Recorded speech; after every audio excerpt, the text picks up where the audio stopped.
There's something NASA discovered about 3I Atlas that they're not talking about, and it's probably the most significant discovery about this interstellar visitor yet. This object isn't just passing through our solar system, it's spreading something. Life-creating particles, the building blocks of DNA, the ingredients for proteins, the chemical foundation that could seed life on planets. And it's doing this right now as it approaches Earth. In just 9 days on December 19th, it will make its closest pass, and these particles will be at their highest concentration. So in this video, I'll break down exactly what these life-creating particles are, why NASA isn't emphasizing this discovery, and what it means for our understanding of how life spreads through the galaxy. So the Atacama Large Millimeter Array, ALMA for short, is a radio telescope in Chile. It's one of the most powerful instruments on Earth for detecting molecules in space, and when ALMA pointed at 3I Atlas, it detected something remarkable: two specific molecules in unprecedented amounts.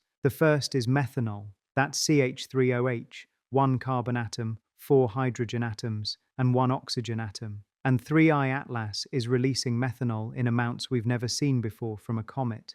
The second is hydrogen cyanide. That's HCN, one hydrogen atom, one carbon atom, and one nitrogen atom. And this molecule is also unusually abundant around 3I Atlas. Now you might be thinking, okay, so what? It's just some chemicals. But here's why this matters. These two molecules are the building blocks for amino acids and nucleobases. Amino acids are what proteins are made of, and nucleobases are what DNA and RNA are made of. In other words, these are the key ingredients that could seed life on young planets. And 3I Atlas is spreading them throughout our solar system right now. But here's what makes this even more significant. ALMA detected these molecules not just in the nucleus of the comet, but also in the extended coma, the cloud of gas surrounding it. That means active chemistry is happening. These molecules aren't just frozen in the ice. They're being released, they're interacting with sunlight and the solar wind, and they're spreading outward. Let me explain exactly what we mean by life-creating particles. Because this isn't science fiction. This is real chemistry that scientists have studied in laboratories. In the 1950s, scientists Stanley Miller and Harold Urey conducted a famous experiment. They took simple molecules like methane, ammonia, water, and hydrogen. They zapped them with electricity to simulate lightning, and they created amino acids. Amino acids are the building blocks of proteins, and proteins are essential for life as we know it. They're the machinery that makes cells work, but you need the right starting ingredients. And methanol and hydrogen cyanide are exactly those ingredients. In laboratory experiments, scientists have shown that hydrogen cyanide can participate in chemical reactions that build amino acids. And methanol provides carbon and hydrogen atoms that are essential for organic chemistry. Now, nucleobases are even more important. These are the molecules that make up DNA and RNA, the genetic code that stores information in living cells. There are 5 main nucleobases: adenine, guanine, cytosine, thymine, and uracil. And all of them can be synthesized from simple molecules like hydrogen cyanide under the right conditions. So when we say 3I Atlas is spreading life-creating particles, we're not exaggerating. These are literally the chemical ingredients that, under the right conditions, can lead to the molecules of life. And here's the really important part. 3I Atlas is 7 to 10 billion years old. It formed around a different star in a different planetary system, possibly before our solar system even existed. So the chemistry it's carrying is ancient. It's from an era of the galaxy when star formation and planet formation were very different from today. And now it's here, spreading those ancient molecules through our solar system. So here's the question. If 3I Atlas is spreading life-creating particles throughout the solar system, why isn't NASA making a bigger deal about this? The answer is complicated, because on one hand, this is a significant discovery. It's the first time we've detected these molecules in such high concentrations from an interstellar object. But on the other hand, NASA doesn't want to fuel speculation about aliens or panspermia or any of the more sensational interpretations. Panspermia is the theory that life can spread from planet to planet, or even from star system to star system, carried by comets and asteroids. And while that's a legitimate scientific hypothesis, it's also controversial because we don't have direct evidence that it's happened. What we do have is evidence that comets carry organic molecules. We've known this for decades. Comets from our own solar system have been found to contain amino acids, sugars, and other complex organic compounds. So finding methanol and hydrogen cyanide in 3I Atlas isn't shocking. What's unusual is the amount. The concentrations are much higher than typical comets. And that suggests the chemistry of the star system where 3I Atlas formed was different from ours.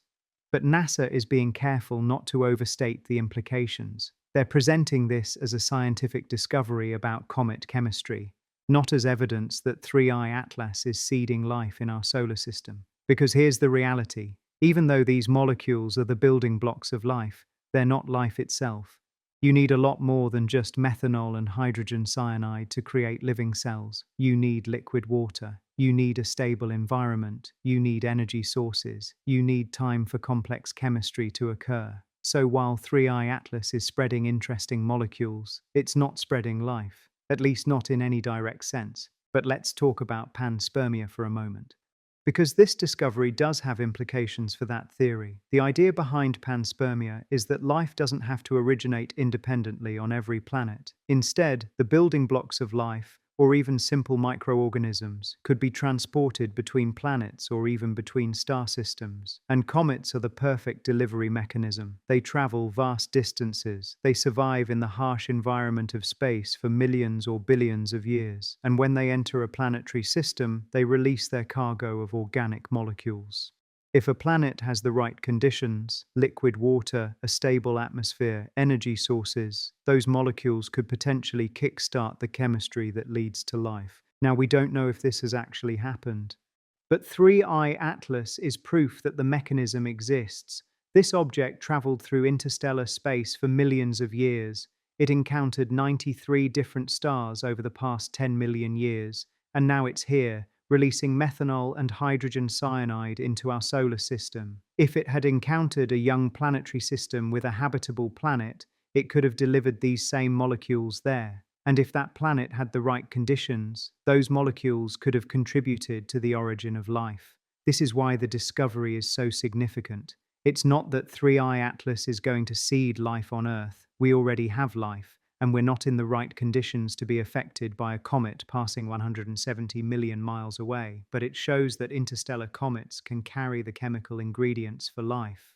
And that means panspermia is at least plausible as a mechanism for spreading those ingredients across the galaxy. So on December 19th, 2025, 3I Atlas will make its closest approach to Earth.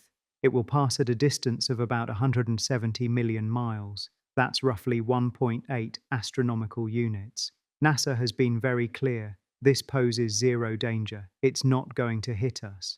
It's not even going to come particularly close by astronomical standards. But December 19th is significant for another reason. That's when the concentration of these life-creating particles will be at its highest in our region of space. As 3I Atlas moves through the solar system, it's constantly releasing gas and dust.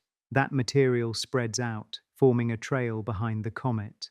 And on December 19th, Earth will be at the closest point to that trail. Not close enough to pass through it. We're still 170 million miles away, but close enough that the concentration of methanol and hydrogen cyanide in our region of space will be measurably higher than normal. Now, this doesn't mean anything dramatic is going to happen. These molecules aren't going to rain down on Earth. They're not going to affect our atmosphere or our biosphere. But it does mean that scientists have a unique opportunity to study these molecules in detail. Telescopes around the world will be pointed at 3I Atlas, analyzing the composition of the gas, measuring the release rates, and tracking how the molecules interact with the solar wind.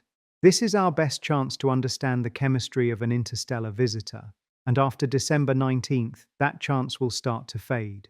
After December 19th, 3I Atlas will continue its journey outward. It will pass within 0.36 AU of Jupiter in March 2026. That's about 54 million kilometers. And then it's gone, back into interstellar space, never to return.